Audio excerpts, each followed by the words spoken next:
Hello students, welcome to winning online classes. आज हम लोग करेंगे बिजनेस स्टडी का चैप्टर 10। चैप्टर का नाम है फाइनेंशियल मार्केट। तो सबसे पहले देखिए, जो फाइनेंशियल मार्केट है आपके सिलेबस के लिए तो बहुत इंपॉर्टेंट है ही, लेकिन आप लोगों के आगे जो प्रैक्टिकल लाइफ है उसमें भी ये बहुत इंपॉर्टेंट है कि किस तरह से आपको अपने पैसों को कहाँ पे इन्वेस्ट करना है, शेयर मार्केट में क्या होता है, कॉल मनी क्या होती है, मनी मार्केट, शेयर मार्केट, ये सारी चीज़ें आपको अच्छे से पता होना चाहिए। शेयर मार्केट में किस तरह से प्रोसीजर होता है, सेबी क्या होता है, सेबी के क्या काम होते हैं, ये सब केवल आपको किताब में पढ़ने के लिए नहीं बल्कि आपके प्रैक्टिकल लाइफ में बहुत इंपॉर्टेंट है। इसीलिए चैप्टर को अच्छे से समझना, अच्छे से इसको देखना। तो चलिए सबसे पहले स्टार्ट करते हैं कि फाइनेंशियल मार्केट क्या होता है। देखिए, financial market is a market जहाँ पे बेसिकली क्या होता है, ये इंटरमीडिएट काम करता है। ठीक है, दो लोगों के बीच में या दो इंस्टीट्यूशन के बीच में। एक क्या होता है, सेवर। सेवर बेसिकली जो सेव करने वाले, हाउस होल्ड, हम और आप क्या करते हैं, अपनी जो भी कमाते हैं उसका कुछ अमाउंट बचा लेते हैं और उन्हीं पैसों को आगे हम क्या करते हैं, बैंक में किसी भी दूसरी जगह पे पैसे इन्वेस्ट करते हैं। और जो इन्वेस्टर्स होते हैं, जिनके पास बिजनेस आइडिया होते हैं, बड़े बड़े उनके पास नॉलेज होती है, वो लोग क्या करते हैं, उन पैसों को एज ए बैंक से लोन लेकर अपने बिजनेस को आगे करते हैं। तो ये फाइनेंशियल मार्केट एक तरह से क्या होता है कि जो सेवर और जो इन्वेस्टर उनके बीच में एज ए मीडिएटर काम करता है। जो सेवर्स होते हैं वो अपना पैसा फाइनेंशियल मार्केट में लगाते हैं और उन्हीं पैसों को फिर आगे जो इन्वेस्टर्स होते हैं कहीं और अच्छी जगह पे और हाईली प्रोडक्टिव जगह पे पैसों को इन्वेस्ट करते हैं, उससे ज़्यादा रिटर्न कमाते हैं। फॉर एग्जाम्पल, आप लोग, हम लोग बैंक से तो बहुत बचपन से ही फेमिलियर है कि जो भी हमारे पास एक्सेस सरप्लस मनी हमारे पास बचता है, हम लोग बैंक में जाके डिपॉजिट करते थे और हमें बहुत सेफ होता है कि हमें पता है कि जब भी चाहे बैंक से हम पैसा विड्रॉ कर सकते हैं। बैंक हमको एक छोटा सा रेट ऑफ इंटरेस्ट देता है। अब तो आपको पता ही है कि जो सेविंग अकाउंट है या एफडी है, सभी में जो रेट ऑफ इंटरेस्ट है बहुत ही रिड्यूस हो गया है। बट हमें फिर भी अपने मेंटल सेटिस्फेक्शन के लिए, सेफ्टी के पॉइंट ऑफ व्यू से हम लोग पैसों बैंक में रखना बहुत लोग पसंद करते हैं। लेकिन बैंक जो हमें रिटर्न देता है वो बहुत ही छोटा सा रिटर्न होता है। उसके बजाय अगर हम किसी फाइनेंशियल मार्केट यानी कि कहीं पे भी आप शेयर के अंदर, डिबेंचर के अंदर, बॉन्ड्स के अंदर, अगर उनमें पैसा आप इन्वेस्ट करें तो आपका जो रेट ऑफ रिटर्न है वो बहुत ज़्यादा हो सकता है। लेकिन हाँ, थोड़ा सा रिस्क जरूर है उसके अंदर। फॉर एग्जाम्पल, आपको पता होगा जब कोरोना पीरियड आया था, स्टार्ट हुआ था, तो मार्केट बहुत ज़्यादा गिर गई थी। 7,000 के करीब पॉइंट मार्केट पहुंच गई थी और आज 6 महीने के अंदर अंदर मार्केट डबल से भी ज़्यादा पहुंच गया। यानी कि अगर उस टाइम पे किसी भी पर्सन अगर 1 लाख रुपए भी इन्वेस्ट कर लिया था तो आज वो 2 से 2.5 लाख रुपए 6 महीने में आपका पैसा डबल हो जाता। अगर 5 लाख इन्वेस्ट किया तो आपका पैसा 10 लाख हो गया होता। बैंक इतना हाई रेट ऑफ इंटरेस्ट नहीं देता है, लेकिन आपको पता है डिफरेंस ये है कि बैंक में आपका पैसा थोड़ा सेव होता है। फाइनेंशियल मार्केट में जब आप पैसा इन्वेस्ट करते हो, शेयर डिबेंचर में जब पैसा इन्वेस्ट करते हो, तो उसमें थोड़ा रिस्क हाई होता है। यानी कि तो पता ही आपको जितना हाई गेन होगा उतना ही हाई रिस्क भी होगा। तो बेसिकली जो फाइनेंशियल मार्केट है, देखिए यहाँ पे जो हाउस होल्ड है वो लोग अपना बैंक में पैसा डालते हैं। ठीक है, हम लोग फाइनेंशियल मार्केट के अंदर शेयर, डिबेंचर, बॉन्ड्स खरीदते हैं और जो बिजनेस फर्म है उन्हीं पैसों को वो बैंक से भी पैसा लेते हैं और फाइनेंशियल मार्केट से पैसा लेकर वो एक ऐसे जगह पे इन्वेस्ट करते हैं जहाँ पे उनको बहुत अच्छे, प्रोडक्टिव, बहुत ही हाईली रेट ऑफ इंटरेस्ट उनको मिलता है। तो फिर जो भी ज़्यादा रेट ऑफ इंटरेस्ट मिलता है हमको भी ज़्यादा रेट ऑफ रिटर्न देती है। तो ये एक तरह से बेसिकली मीडिएटर के रूप में फाइनेंशियल मार्केट काम करता है। ठीक है, तो याद रखना, सेवर्स कौन होते हैं, हाउस होल्डर। इन्वेस्टर्स कौन, बिजनेस फर्म। इनको पैसा कहाँ से मिलता है, इनडायरेक्टली हम बैंक में जमा करवाते हैं और बैंक हमारे ही पैसों को आगे इनको हाई रेट ऑफ इंटरेस्ट में देता है। लेकिन यहाँ पे देखिए, फाइनेंशियल मार्केट के अंदर हम लोग अपना पैसा शेयर, डिबेंचर, बहुत सारी कंपनी है जिनके पैसे की जरूरत होती है, वो हमें शेयर इशू करते हैं, डिबेंचर इशू करते हैं, हम उनमें पैसा लगाते हैं। फिर हमसे जो पैसा कलेक्ट करते हैं आगे वो आगे बिजनेस के लिए, उसी बिजनेस को आगे प्रमोट करने के लिए हाई रेट ऑफ इंटरेस्ट कमाते हैं और ज़्यादा रेट ऑफ इंटरेस्ट करने पर हमको भी वो ज़्यादा रिटर्न देती है। तो इस तरह से basically financial market as a mediator के रूप में काम करता है इन्वेस्टर्स के लिए। ठीक है, तो ये दोनों के सेवर्स और इन्वेस्टर के बीच के लिंक हम कह सकते हैं। अब है कि फंक्शन क्या है फाइनेंशियल मार्केट का। अभी हमने फाइनेंशियल मार्केट पढ़ा, होता क्या, उनके फंक्शन की बात करें तो आप उसको एक्रोनियम के रूप में एमआरपी याद कर सकते हैं। एमआरपी पता ही है सबको, कोई भी आप चीज़ खरीदो, एक 5 रुपए की चिप्स भी खरीदो, उसमें देखा होगा एमआरपी, MRPP। यहाँ पे बेसिकली डबल पी याद है, एमआरपी सबको याद रहेगा, एमआरपी पी के ऊपर स्क्वायर। तो एम फॉर क्या है, मोबिलाइजेशन ऑफ द सेविंग, कि सेविंग को क्या करना, मूव करना, मोबिलाइज करना, एक जगह से दूसरी जगह पे लेकर जाना, ताकि जो भी पैसा है मोस्ट प्रोडक्टिव जगह पे पैसा इन्वेस्ट किया जा सके। समझ आए, फाइनेंशियल मार्केट में हम लोग शेयर, डिबेंचर के थ्रू पैसा देते हैं, तो वही आगे इन्वेस्टर्स क्या करते हैं, उस पैसे को आगे जो बेस्ट उनके पास अपॉर्चुनिटीज होती है उसको इस तरह चैनलाइज करना, इस तरह से इसको मोबिलाइज करना, ताकि बेस्ट टू बेस्ट प्रोडक्शन के अंदर वो अपना पैसा इन्वेस्ट कर सके। तो एम फॉर मोबिलाइजेशन, ठीक है, सेविंग को, किसको, सेविंग को।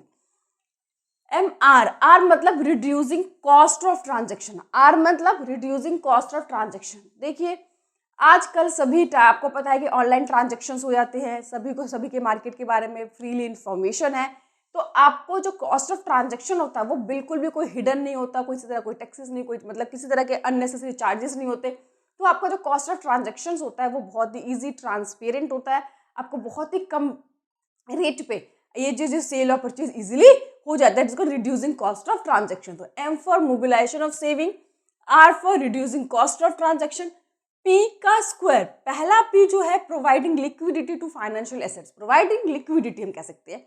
देखिए फाइनेंशियल मार्केट एक रेडीमेड मार्केट होता है जहां पर आप जब भी चाहे कोई भी एसेट, कोई भी शेयर खरीद सकते हैं, कोई भी डिबेंचर बाय कर सकते हैं, और व्हेनेवर यू वांट, जब भी आपको पैसों की जरूरत है आप उसको बेच दीजिए, इमीडिएट आपका पैसा क्या हो जाएगा, एसेट से लिक्विड में कन्वर्ट हो जाएगा। तो ये एक रेडीमेड मार्केट प्रोवाइड करता है, जब भी चाहे आप जहां चाहे अपने जो भी फाइनेंशियल एसेट्स है उसको आप क्या कर सकते हैं, कैश में कन्वर्ट कर सकते हैं। तो प्रोवाइड लिक्विडिटी।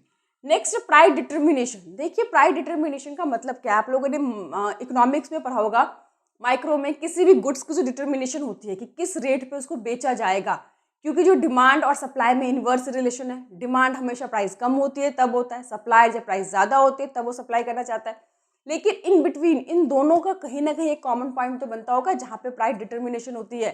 तो यहाँ पे भी सिक्योरिटी की जो प्राइस डिटर्मिनेशन होती है वो बेसिकली किसके थ्रू होती है, उसकी डिमांड और सप्लाई के थ्रू, यानी कि ये क्या है, सिक्योरिटी की डिमांड है और ये सिक्योरिटी की सप्लाई है। तो जो भी डिमांड और सप्लाई के थ्रू जो भी डिटर्मिनेशन होती है इसे हम क्या बोलते हैं, प्राइस डिटर्मिनेशन। तो यहाँ फाइनेंशियल मार्केट के अंदर जो किसी भी सिक्योरिटी की प्राइस क्या चल रही है, क्या डिटर्मिनेशन होगी, वो सब इसके अंदर डिसाइड होता है। तो बेसिकली फाइनेंशियल हम मार्केट का जो फंक्शन है वो आपको MRPP याद करना है, यानी कि M for mobilisation of saving, R for reducing cost, P for providing liquidity and दूसरा P provide for price determination. तो इस 4 वर्ड से आपका पूरा जो फंक्शन है वो आपको याद हो जाएगा। देखिए एक्रोनियम बनाने का एम क्या होता है, ताकि पूरा जो टॉपिक है वो 2-3 वर्ड्स में आपको याद हो जाए और इजीली आप उसको लर्न कर सके। तो याद हो गया MRPP, ठीक है। नेक्स्ट है आपका टाइप्स ऑफ फाइनेंशियल मार्केट। तो टाइप्स ऑफ यानी कितने टाइप के फाइनेंशियल मार्केट बेसिकली होते हैं। तो 2 तरह के यहाँ पे फाइनेंशियल मार्केट होते हैं, एक होता है मनी मार्केट, एक होता है कैपिटल मार्केट। जो मनी मार्केट और कैपिटल मार्केट में जो डिफरेंस है अभी, ये भी एग्जाम में बहुत बार आया हुआ है, बहुत ईजी है, थोड़ा सा समझेंगे आपको पूरा समझ में आ जाएगा। तो मनी मार्केट जो है आपको याद रखना है कि basically deal with the short term fund, यानी कि ये क्या डील करता है, 1 साल से कम टाइम पीरियड के जो फंड्स होते हैं, सिक्योरिटीज होती है, उसमें क्या करते हैं, ये डील करते हैं। तो बेसिकली ये शॉर्ट टर्म मार्केट में डील करता है, और ये मीडियम और लॉन्ग टर्म, अगर आपको 1 साल से ज़्यादा या लंबे टाइम के लिए चाहिए तो ये किस में डील करता है, security capital market, medium and long term. दूसरा अगर बात करें कि इसमें जो इंस्ट्रूमेंट्स होते हैं वो काफ़ी एक्सपेंसिव होते हैं, जैसे कि आपको पता होगा कि ट्रेजरी बिल की बात करें तो मिनिमम 25,000 होती है। इसके जो होते हैं हमारे जो इंस्ट्रूमेंट्स होते हैं वो बहुत सस्ते होते हैं, 10 रुपये 100 रुपये, यानी कि बीच बहुत ही छोटे वैल्यूज़ की होती है। तो पहला याद रखना, ये शॉर्ट टर्म में डील करता है, ये लॉन्ग टर्म में डील करता है। इसके जो इंस्ट्रूमेंट होते हैं काफ़ी एक्सपेंसिव होते हैं, ये बिल्कुल भी एक्सपेंसिव नहीं होते। अब हम बात करेंगे कि पार्टिसिपेंट्स मतलब कि कौन लोग इसमें खरीदते हैं और बेचते हैं, कौन इशू करता है, कौन लेता है, तो दैट इज कॉल्ड पार्टिसिपेंट। तो इसके अंदर क्या होते हैं, हमारे RBI, reserve bank of India, commercial bank, NBFC, non banking जो फाइनेंशियल कंपनीज होती है, बहुत सारे ऐसे फाइनेंशियल कंपनियां जो फाइनेंसिंग है लेकिन वो बैंकिंग के काम नहीं करती, तो नॉन बैंकिंग जो फाइनेंशियल, जैसे LIC वगैरह हम कह सकते हैं, ये सारे NBFC के अंदर आते हैं। स्टेट गवर्नमेंट, तो ये सारे जो हैं वो कौन है, इसके पार्टिसिपेंट जो बेसिकली इसके अंदर सिक्योरिटी इशू करते हैं या खरीदते बेचते हैं। तो RBI, कमर्शियल बैंक, ठीक है, उसके बाद NBFC, स्टेट गवर्नमेंट, ये आपको याद रखना है।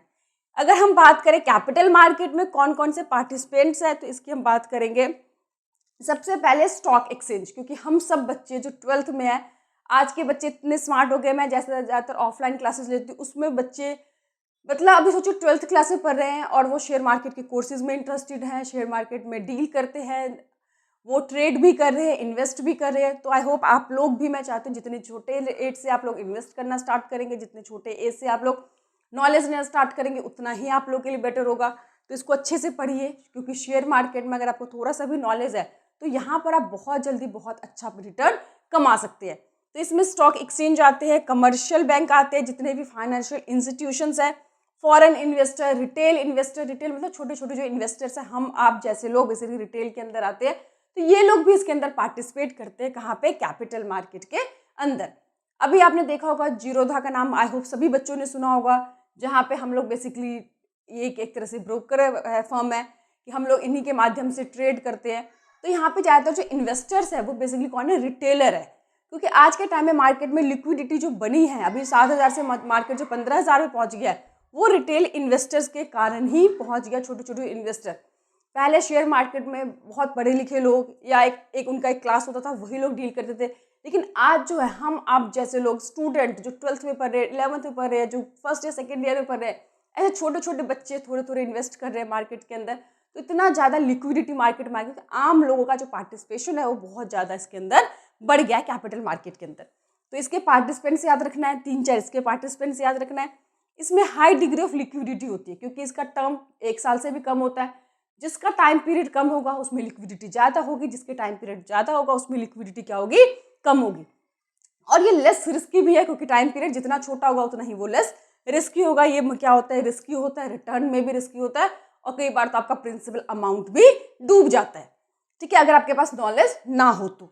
उसके बाद रेट ऑफ रिटर्न जो होता है छोटे टाइम पीरियड के लिए, तो रिटर्न भी इसमें कम होगी। इसके अंदर रिटर्न भी बहुत ज़्यादा होती है, क्योंकि मैंने बताया था, मैं खुद बता रही हूँ अपने पर्सनल एक्सपीरियंस से, मैं शेयर मार्केट में डील करती हूँ। ठीक है, तो कोरोना पीरियड के टाइम पे बजाज फाइनेंस एक शेयर है, सिर्फ मुझे 1900 रुपये में मुझे मिला वो, और मैंने उसको 1900 में खरीद के रख लिया। और वो जब 5200 रुपये, सोचिए 1900 पे कोई भी चीज़ आप खरीदते हैं और 3 महीने के अंदर अंदर अगर वो चीज़ 52-5300 हो जाती है, एक शेयर की वैल्यू, अगर आपने 100 शेयर भी खरीदे होते, मान लीजिए, चलिए आप मान लेते 1900 है, अगर 100 शेयर भी लिए होते तो चलिए 2 लाख रुपये आपने इन्वेस्ट किया, और वही 2 लाख आपका 5 लाख से ऊपर बन जाए केवल 3 महीने के अंदर, तो सोचिए कितना ज़्यादा रेट ऑफ रिटर्न आपको मिला है। तो इसमें बस आपको ध्यान क्या रखना होता है? कब आपको इन्वेस्ट करना है पैसा, कब आपको पैसा कवर करना है। ठीक है, क्योंकि अगर आपने गलत टाइम पे गलत डिसीजन ले लिया तो जो भी आपका प्रिंसिपल अमाउंट है वो भी इसके अंदर क्या होता है? खत्म हो जाता है। तो इसीलिए आप बच्चे पहले इसको स्टडी कीजिए, समझिए, पढ़िए, फिर धीरे धीरे करके आपको उसको इन्वेस्ट करना स्टार्ट कीजिए। चलिए, तो ये बहुत ही इंपॉर्टेंट इंटरेस्टिंग टॉपिक है। आगे मैं एक नया चैनल भी बना रही हूँ जिसके हम शेयर मार्केट कैसे काम करता है, जिसमें हम बच्चों को पूरा कोर्सेज सिखाएंगे। तो वो आप लोग, मैं बता दूंगी, उस चैनल को सब्सक्राइब कर ले, ताकि आप लोग भी शेयर मार्केट के बारे में अच्छी इन्फॉर्मेशन आपको मिल सके। चलिए आगे हम बात करते हैं। अभी हमने देखा कि money market short term deal करता है, लेस रिस्की है, इसमें रिटर्न कम होते हैं, पार्टिसिपेंट्स बड़े। तो अब हम इसे बात करेंगे इसके इंस्ट्रूमेंट्स के बारे में, कि किन किन इंस्ट्रूमेंट को इशू बेसिकली इसके अंदर किया जाता है, क्योंकि ये हमने देखा कि सिर्फ 1 साल से कम टाइम पीरियड के लिए ही बेसिकली इसके इंस्ट्रूमेंट होते हैं। तो इसके अंदर सबसे पहले call money, treasury bill, commercial bill, commercial paper और सर्टिफिकेट ऑफ डिपॉजिट। तो आपके टोटल जो इसके अंदर इंस्ट्रूमेंट्स हो गए 5: call money, treasury bill, commercial paper और सर्टिफिकेट ऑफ डिपॉजिट। तो फटाफट से हम हर एक चीज़ के 3-3 पॉइंट आपको पता होना चाहिए, क्योंकि आजकल पेपर का जो पैटर्न है, ऐसा नहीं है कि सिर्फ मैंने आपको इंपॉर्टेंट क्वेश्चन बता दिए और आपके पूरे 100 में से 100 आएंगे। क्योंकि आपके जो 20 नंबर के जो MCQs हैं, 17-18 नंबर के जो MCQ आते हैं, उसके लिए आपको डिटेल्स में पता होना चाहिए, क्योंकि ये सारे जो टॉपिक है वो एक एक नंबर के लिए बहुत इंपॉर्टेंट है। जो लॉन्ग क्वेश्चंस है वो मैं आपको इंपॉर्टेंट बता दूंगी, डेफिनेटली उसमें से आ जाएगा। मैंने उसमें वीडियोस भी बना रखी है इंपॉर्टेंट क्वेश्चंस की।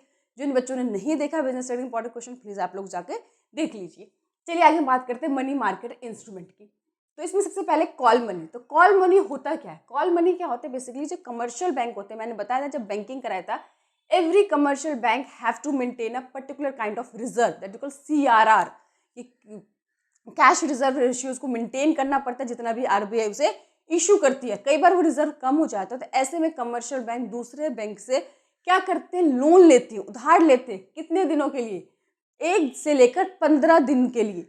और इसमें जो इंटरेस्ट बेसिकली पे किया जाता है, ध्यान रखना, जो भी इंटरेस्ट पेड किया जाता है इसके अंदर, उसे हम क्या बोलते हैं? Call money, call rate. तो कई बार कॉल रेट क्या होता है? कॉल मनी के ऊपर जो इंटरेस्ट पे किया जाता है उसे कॉल रेट हम कहते हैं। और कॉल रेट जो होता है बहुत ज़्यादा फ्लक्चुएटिंग होता है, वो day to day hour to hour बदलती रहती है। तो पहले इसमें क्या याद रखना है, ये कौन कमर्शियल बैंक जो कॉल मनी होता है क्या, जब किसी भी कमर्शियल बैंक को अपने CRR मेंटेन करने के लिए दूसरे बैंक से लोन लेना पड़ता है, हम उसे कॉल मनी कहते हैं। दूसरा पॉइंट, अगर मैच्योरिटी पीरियड की बात करें तो 1 से लेकर 15 डेज की मैच्योरिटी पीरियड होती है। तीसरा पॉइंट बात करें तो जो इंटरेस्ट पेड करते हैं कॉल मनी के ऊपर, उसे हम क्या बोलते हैं, कॉल रेट बोलते हैं। और ये जो कॉल रेट है काफ़ी फ्लक्चुएटिंग होता है, डे टू डे या आर टू आर, घंटे टू घंटे भी ये चेंज होते रहते हैं। तो ये 4 पॉइंट्स आपके कॉल मनी के हो गए, बहुत आसान है, ज़्यादा कुछ दिमाग लगाने की जरूरत नहीं है।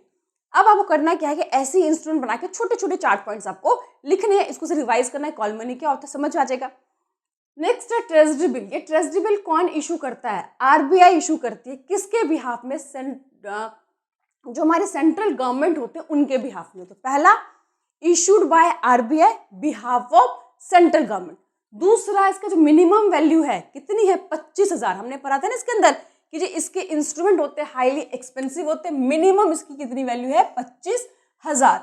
इसको जीरो कूपन बॉन्ड के नाम से भी जाना जाता है। जीरो कूपन बॉन्ड होता क्या है, देखो इसमें कोई इंटरेस्ट नहीं पे करना पड़ता, लेकिन जब ये इशू किए जाते हैं तो हमेशा इशू का जो प्राइस होता है रिडम्पशन के प्राइस से कम होता है। यानी कि इशू, अब फॉर एग्जांपल इशू कितने में कर रहे हैं आप, कोई भी चीज़ 1000 रुपये की है, आपको कितने में देने पड़ेंगे इशू के टाइम पे, जब इशू करोगे तो आपको कितना मिलेगा, 900 रुपये। लेकिन जब उसको वापस करोगे तो आप उसको ज़्यादा वैल्यू पे करोगे, तो वो होता है यानी कि issued price is always less than the redemption price. यानी कि जितने में आपने इशू किया था उससे ज़्यादा जो रिडम्पशन करेंगे, उससे ज़्यादा जो हम रिटर्न करेंगे, समझ में आए, तो वो हमारा जो होता है हमेशा ज़्यादा ही होता है। तो फिर से इसमें देख लीजिए, issued by RBI on behalf of central government. दूसरा, मिनिमम ट्रेजरी वैल्यू जो कितनी होती है, 25,000 होती है। इसको जीरो कूपन बॉन्ड के नाम से भी जाना जाता है। इसमें हमेशा जो इशू प्राइस होंगे वो लेस देन होंगे किससे, रिडम्पशन से। यानी कि अगर इशू हमने 100 रुपये में किया, मतलब 100 रुपये की चीज़ हमने इशू कितने में, 90 में किया, तो जब वापस करेंगे हम पूरा 100 रुपये उसको देंगे। तो हमेशा issue price is less than redemption price, ठीक है, वही उनका इंटरेस्ट बेसिकली होता है। नेक्स्ट हम बात करते हैं कमर्शियल बिल। कमर्शियल बिल आप लोग 11th क्लास में पूरा चैप्टर ही पढ़ चुके हो, जिसे हम बिल्स ऑफ एक्सचेंज कहते थे। तो ये बिल्स ऑफ एक्सचेंज कौन यूज़ करता है, जितने भी हमारे जो फॉर्म्स होती है वो यूज़ करती है, कब, वर्किंग कैपिटल रिक्वायरमेंट्स के लिए। जब भी हम गुड्स से को उधार में बेचते हैं, क्रेडिट में बेचते हैं, ठीक है, तो जो भी सेलर होता है वो एक बिल क्या करवाता है, हमेशा परचेजर से लिखवाता है। तो क्या ना, seller draw a bill of exchange and buyer accepted. Seller drawn कराता है और बायर क्या करता है, उसको एक्सेप्ट कराता है, जिसे हम क्या बोलते हैं, बिल्स ऑफ एक्सचेंज। और जैसे ही इसको द्वारा एक्सेप्ट किया जाता है, ये बिल क्या बन जाता है, मार्केटेबल इंस्ट्रूमेंट। अब इस बिल के बेसिस पे आप बैंक से जाके डिस्काउंटेड करा सकते हो इस बिल को, और आप पैसे उसके बेसिस पे ले सकते हो। फॉर एग्जाम्पल, आप लोगों ने 11th क्लास में सीखा होगा, कॉमर्स के जितने भी बच्चे हैं, कि ए ने बी को कोई भी एक बिल लिख कर दिया, 10,000 का सामान उधार में खरीदा। अब वो बिल जो है, उस बिल के बेस के अब क्या बन गया, मार्केटेबल इंस्ट्रूमेंट बन गया। इस बिल को हम बैंक के पास लेके जाते हैं, बैंक उस बिल के बेसिस पे डिस्काउंट करके, जैसे 10,000 का बिल है तो पूरा 10,000 रुपये नहीं देगा, पर्टिकुलर इंटरेस्ट चार्ज काट लेगा और बाकी का पैसा हमको दे देगा। हमें उस पर्सन से 3 महीने के बाद पैसे लेना था, अभी हमें आज मिल गया, हमारा काम हो गया। जो भी मतलब बायर है उसे कोई फर्क नहीं पड़ता वो हमको पे करे या बैंक को पे करे, उसे तो सिर्फ अपने 10,000 रुपये पे करना है। बैंक जो है उसने 10,000 का चीज़ हमें 900 रुपये में दे दिया, मतलब 1,000 रुपये की चीज़ मान लीजिए 900 में दे दिया, तो 100 रुपये का बैंक का क्या हो गया, उसकी सर्विस हो गई, उसका चार्ज हो गया। और इस तरह से दिन के कितने बिल डिस्काउंटेड करता है, तो इस तरह से बिल के थ्रू पैसा वो बैंक कमाता है। तो ये कमर्शियल बिल जो है, ज़्यादातर बिजनेसमैन, एक बिजनेसमैन दूसरे बिजनेसमैन को जनरली इशू किए जाते हैं, और जब इसको बायर के द्वारा एक्सेप्ट कर लिया जाता है, मार्केटेबल सिक्योरिटी बन जाती है, और इसके बेसिस पे हमें बैंक से आगे लोन मिल जाता है। अब है कमर्शियल पेपर को, तो ये कौन इशू करते हैं, जितने भी बड़े बड़े क्रेडिट वर्थी कंपनी होती है, जिनकी मार्केट बहुत अच्छी रेपुटेशन होती है, बहुत अच्छी उनकी गुडविल होती है, उन कंपनी के द्वारा इशू किया जाते हैं शॉर्ट टर्म फंड्स को रेज करने के लिए। और इसमें जो रेट ऑफ इंटरेस्ट होता है वो मार्केट रेट ऑफ इंटरेस्ट से बहुत ज़्यादा कम होता है, क्योंकि इस कंपनी की क्रेडिट बहुत अच्छी है, बहुत अच्छा मतलब गुडविल है। तो ऐसे कंपनियों पे लोग कम रेट ऑफ इंटरेस्ट पे भी लोग पैसा लगाना पसंद करते हैं, क्योंकि इसमें रिस्क कम होता है। फॉर एग्जाम्पल, एक टाटा कंपनी है, देखो टाटा कंपनी की बहुत अच्छी गुडविल है, बहुत रेपुटेशन है, सबको भरोसा है कि टाटा कंपनी कभी फ्रॉड नहीं कर सकती, किसी तरह कोई मतलब गलत इन्फॉर्मेशन नहीं देती। जो रतन टाटा, उनकी जो एक इमेज बहुत अच्छी है, साफ सुथरी इमेज है। तो ऐसे में अगर रतन टाटा जैसे कोई कंपनी कोई भी मतलब एक हम लोग को प्रपोजल देखिए, इन्वेस्टमेंट प्रपोजल देखिए, उसमें रेट ऑफ इंटरेस्ट कम भी होगा तो भी हम लोगों को ये कॉन्फिडेंस होगा कि हमारा पैसा जो है सही हाथों में जा रहा है, हम कम रेट ऑफ इंटरेस्ट में भी उनको पैसा देने को तैयार हो जाएंगे। तो इस तरह की जो बड़ी बड़ी क्रेडिट वर्ती कंपनी होती है वो लोग इस तरह के इंस्ट्रूमेंट को इशू करती है शॉर्ट टर्म फंड्स को रेज करने के लिए। इसका जो मैच्योरिटी पीरियड होता है वो 15 दिन से लेकर 1 साल तक होता है और ये हमेशा जो बेचे जाते हैं, इशू किए जाते हैं डिस्काउंट रेट पे और जो रिडीम होते हैं एट पार पे। डिस्काउंट रेट का मतलब है 100 रुपये का मान लीजिए शेयर है या 100 रुपये की कोई भी चीज़ वैल्यू है, वो हमेशा इशू क्या होंगे लेस देन 100 रुपये पे, यानी कि 9 रुपये पे, 8 रुपये पे। लेकिन जब रिडीम होगा वो एट पार पे होगा, 10 रुपये का 10 पे होगा। तो ये जो इन गैप है वो बेसिकली क्या होती है, उन लोगों की इनकम होती है। दूसरा, सर्टिफिकेट डिपॉजिट की बात करें तो ये जो है एक तरह से कमर्शियल बैंक और जितने भी डेवलपमेंट फाइनेंशियल इंस्टीट्यूशंस होते हैं वो इंडिविजुअल या भी जो भी हमारे कॉर्पोरेट कंपनीज है उनको इशू करती है। कौन इशू करता है? कमर्शियल बैंक और जो भी डेवलपमेंट बैंक्स हैं। किसको? इंडिविजुअल को, कंपनी को, जितने भी कॉर्पोरेशंस हैं। ये जो इशू क्या आता है जब इकोनॉमी के अंदर बहुत ही टाइट लिक्विडिटी होती है, यानी कि जब कंपनी का मान लीजिए कमर्शियल बैंक है उसका जो डिपॉजिट ग्रोथ है, यानी कि जो डिपॉजिट हो रहा है वो उतना ज़्यादा नहीं हो रहा है, लेकिन पैसों की डिमांड जो इकोनॉमी के अंदर है वो बहुत ज़्यादा है। ठीक है, मान लेते हैं कमर्शियल बैंक के पास डिपॉजिट है 1 लाख रुपए लगातार हो रही है, पर उसकी रोज की जो डिमांड है वो 1.5 लाख रुपए है। अब ये जो 50,000 एक्सेस डिमांड है, समझ में आया, करेंसी की, पैसों की, तो वो कैसे पूरा करेंगे? तो कह रहा है इसमें तब कह रहा है these have to mobilise large amount of money for the short period. तो इस टाइम पे ये लोग क्या करते हैं बेसिकली, तब वो कमर्शियल बैंक क्या करती है, इस तरह से मार्केट से पैसा इकट्ठा करती है और अपने जो भी जरूरत होती है उनको वो पूरा करती है। तो ये ध्यान रखना है कौन करता है, कमर्शियल बैंक। किसको करता है? इंडिविजुअल, कंपनी, कॉर्पोरेट, इनको बेसिकली किया जाता है। तो ये 5 इंस्ट्रूमेंट हमने किसके पढ़े, मनी मार्केट के, ये बहुत ही ज़्यादा इंपॉर्टेंट है। आगे हम लोग नेक्स्ट क्लास के अंदर कैपिटल मार्केट पढ़ेंगे। ठीक है, नेक्स्ट क्लास के अंदर हम लोग कैपिटल मार्केट पढ़ेंगे। फिर कैपिटल मार्केट में भी 2 तरह के मार्केट होते हैं, primary market, secondary market, stock exchange से भी, इन सबको हम डिटेल में नेक्स्ट क्लास में पढ़ेंगे। आई होप आप लोग को कोई दिक्कत हो, कोई प्रॉब्लम हो, आप लोग मुझे कमेंट कीजिए। Thank you.